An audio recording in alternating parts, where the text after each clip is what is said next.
Na-discover sa mga otoridad ang plantasyon sa marijuana pinaagi sa usa ka impormante nga mihatag sa maong report.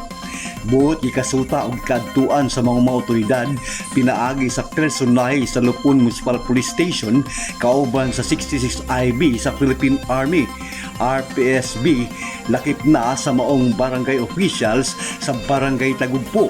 Na-discover nga adunay plantasyon fully grown marijuana sa maong lasang bahin kini sa barangay Tagumpo, Lupon, Davao Oriental.